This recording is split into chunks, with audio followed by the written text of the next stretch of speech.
Bonjour à tous. Salut. Aujourd'hui on se retrouve pour une nouvelle vidéo. On va vous parler de l'adoption. Comme vous le savez si vous nous suivez sur les réseaux, on a actuellement un chien, Shelby. Le beau Malamute. En fait, c'est en famille d'accueil, du coup, c'est pas forcément un chien qui va rester avec nous. Mais, et donc, du coup, on pensait que c'était intéressant de vous parler de l'adoption plutôt que de l'achat de chiots en élevage.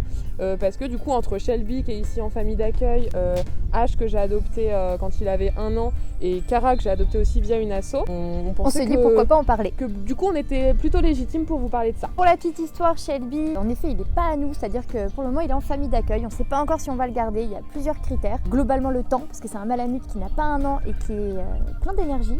Et en fait, c'est moi qui l'ai pour le moment. Et donc, je ne sais pas si je vais pouvoir gérer le chien, Pipoule, qui est très vieille maintenant et qui est très fatiguée d'être avec Shelby toute la journée. Du coup, elle commence à plus en pouvoir, la pauvre, et j'ai pas envie qu'elle nous claque entre les doigts à cause de ça. Pour toutes ces raisons, je réfléchis, mais en tout cas, c'est une expérience vraiment intéressante. C'est aussi ça qui nous a inspiré pour la vidéo, c'est de vous faire réfléchir si vous souhaitez adopter sur les différentes solutions que vous avez. L'avantage des chiens en asso, on va en parler un peu plus longuement.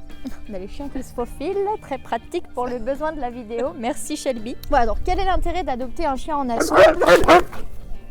Ça c'est fait. Alors quel est l'intérêt d'adopter un chien en asso ? Déjà vous le sauvez. C'est des chiens qui ont eu un propriétaire et puis le propriétaire n'a pas pu le garder. Alors ça peut être pour plein de raisons différentes. Et donc ce chien va être placé temporairement dans des familles d'accueil. C'est des gens comme nous, là par exemple, moi Shelby il est en famille d'accueil ici. Donc je le garde tant qu'on n'a pas trouvé quelqu'un pour l'adopter. Il y a plein d'assos, il y en a qui sont spéciales pour des races. Donc ça, si vous êtes vraiment fixé sur une race, vous pouvez très bien aller voir tout ça. En fait c'est un petit peu comme les chiens de refuge, sauf qu'ils n'ont pas la case refuge. Et c'est vrai que c'est quand même un petit peu mieux pour eux quand même, on va pas se mentir. En fait ils passent de l'abandon entre guillemets de leur maître à une famille d'accueil, donc à un autre foyer. C'est ça. Il n'y a pas le côté SPA, refuge, chenil, etc. Ouais. Ça peut être intéressant parce que le chien, en fait, il n'est pas complètement écarté de la vie sociale. Ouais. Et on peut vraiment donner plus d'infos. Moi, par exemple, je vois Shelby que j'ai ici depuis quelques semaines maintenant. Je sais un peu tout de lui. C'est-à-dire que je sais comment il se comporte quand je le laisse tout seul. Je sais comment il se comporte en balade quand je le lâche. Je sais comment il se comporte avec les autres chiens. Je vois s'il y a des soucis. Par exemple, Shelby, il est jeune, mais vers 19h, il me fait le coup de j'ai la dalle et il est super relou. Donc je le travaille aussi. Ça permet aussi d'avoir des chiens qui arrivent avec, tout dépend de la famille d'accueil, mais en tout cas des bases éducatives un petit peu plus intéressantes. Moi je le promène tous les jours, je fais énormément de choses avec lui, je le fais jouer, je l'éduque, etc. Donc franchement il sera beaucoup plus calme et d'ailleurs il est déjà beaucoup plus maintenant que quand il est arrivé il y a à peu près 1 mois. Donc, moi par exemple Julie, la personne qui avait Cara en famille d'accueil, grâce à elle j'ai pu vraiment déjà connaître un petit peu toute l'histoire de Cara et puis effectivement connaître un petit peu le caractère de Cara parce qu'elle est restée donc de février 2017 à décembre 2017 jusqu'à temps que je l'adopte dans sa famille d'accueil. Donc clairement c'était comme si c'était leur chienne en fait. Donc ils ont vraiment pu me donner toutes les petites infos, toutes les petites habitudes bonnes ou mauvaises de Cara et ça aide vraiment. Et donc après très souvent aussi les familles d'accueil, les familles qui récupèrent le chien temporairement peuvent même l'adopter. Ça permet aussi de faire une petite transition, de voir si ça passe ou pas. Clairement le message en fait de cette vidéo c'est de dire déjà si vous voulez avoir un chien mais que vous n'êtes pas trop sûr de vous ou que vous voulez tester, être famille d'accueil pour le coup c'est quand même une bonne chose parce que les assos en ont besoin. Si vous cherchez à adopter un chien, pensez aux assos parce qu'on pense toujours au refuge à la SPA et c'est très bien d'ailleurs, il faut aussi bien entendu aller là-dessus, mais il n'y a pas que ça et pour le coup c'est assez intéressant. Voilà. Après, il y a souvent une question qui revient quand on veut adopter un chien adulte, peu importe où d'ailleurs, c'est est-ce qu'il va vraiment s'attacher à nous ? Parce qu'on a toujours l'idée du petit chiot qui s'attache à ses maîtres et qui reste toute sa vie avec. Et en fait, oui, il s'attachera à vous. Votre chien, il a juste besoin de savoir... Mais il a juste besoin qu'on s'occupe de lui quoi. Mais par exemple moi Cara qui du coup avait 6 ans quand je l'ai adoptée, clairement en 1 semaine c'était ma chienne. Parce que j'étais là pour répondre à ses besoins. C'était ce dont avait besoin Cara, tout simplement. D'un cadre rassurant, d'une présence.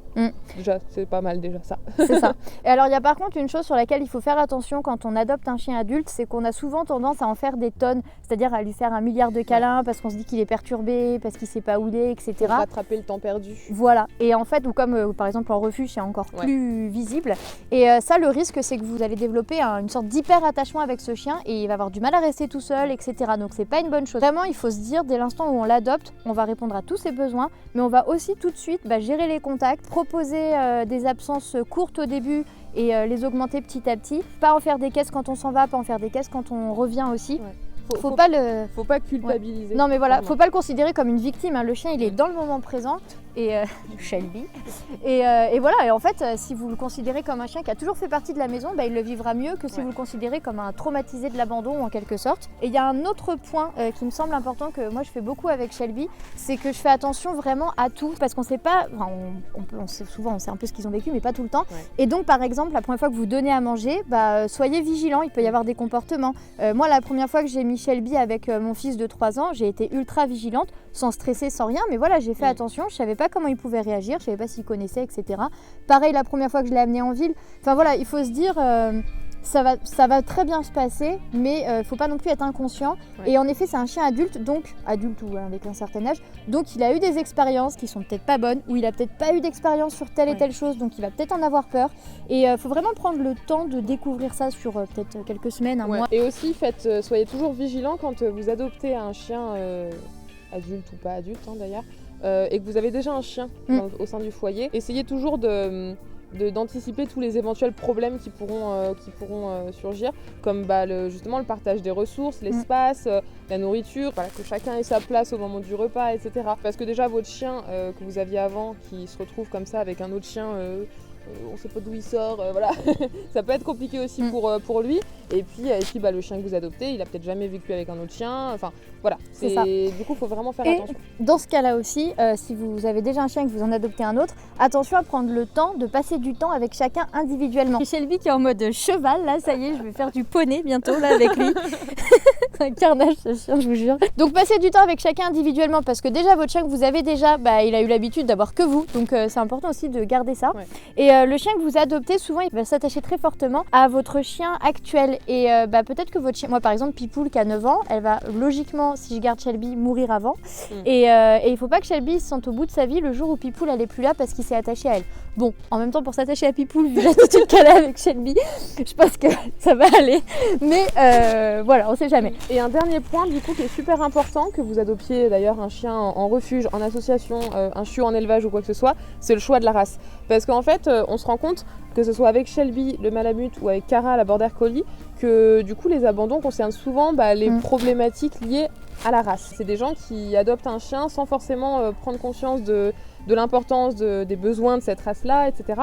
Et donc du coup, forcément, ils peuvent plus s'en occuper. Et voilà. Donc c'est super important de bien vous renseigner sur la race. Et même si vous adoptez un chien qui est en refuge, on se rend à la SPA, on va voir pour un chien, et puis on trouve ça trop mignon, le petit chien qui est à la grille comme ça, mais du coup, je pense qu'on oublie souvent la race. Tu vois ce que je veux dire ? Non mais clairement, et par exemple Shelby c'est le bon exemple parce que il a été placé à 8 mois dans l'assaut et on l'a récupéré tout de suite. Mais en fait les 8 premiers mois de sa vie, il les a passés dans son jardin enfermé. Et quand on connaît un peu le Malamute qui est pas un chien fait pour rester dans son jardin toute la journée, c'était quasiment sûr que ça allait mal se passer. Clairement Shelby il est magnifique, physiquement il est trop beau, c'est un nounours, tout ce qu'on veut. Mais c'est un chien qui a vraiment déjà du caractère, beaucoup de caractère. Qui a du caractère, qui a de l'énergie, qui a vraiment la patate. Il lui faut un cadre, il lui faut des sorties, il lui faut des balades. Et voilà, faut pas se fier au physique parce qu'il est beau, mais à vivre, il faut vraiment derrière, faut assurer quoi, parce que sinon lui, il va vous mettre la misère. Shelby, mais ça c'est bêtise, hein. Il s'arrête jamais ce chien. Qu'est-ce qu'on a fait pour te mériter ? Donc pour résumer, ne vous fiez pas au physique du chien et surtout ne vous laissez pas attendrir, que ce soit dans les assos ou dans les refuges, par la tête trop mignonne du chien. Prenez bien conscience de la race du chien en question. C'est super important quand même. Et vaut mieux prendre un chien moche, mais qui correspond à vos attentes et à ce que vous allez pouvoir lui apporter, que prendre un chien super beau qui sera malheureux et vous aussi parce que un chien qui n'est pas assez dépensé ou vous répondez pas bien à ses attentes, il va vous faire vivre un carnage. Donc voilà. Faites attention à ça. Je pense qu'on a à peu près tout dit. Si vous avez d'autres questions, n'hésitez pas à nous les laisser en commentaire pour qu'on puisse répondre plus en détail, notamment sur comment ça se passe avec nos 3 chiens adoptés adultes entre guillemets. Pipoule elle vient d'un élevage, attention. Hein. Oui. Ça veut pas dire que les éleveurs c'est pas bien. Sûr. Ça veut dire qu'il n'y a pas que ça. Alors attention, on n'est pas du tout là pour vous dire que faut absolument pas adopter un chiot en élevage. Au contraire, vous faites vraiment ce que vous voulez. Juste c'était juste une vidéo pour vous faire un retour d'expérience sur ce que nous en fait on a vécu grâce à l'adoption. Voilà, on espère que cette vidéo vous a plu. Si c'est le cas, et ben bim, vous la likez et n'oubliez pas, abonnez-vous pour voir toutes les prochaines vidéos qui arrivent. Et nous, on vous dit à très bientôt pour de nouvelles aventures. Ciao. Salut!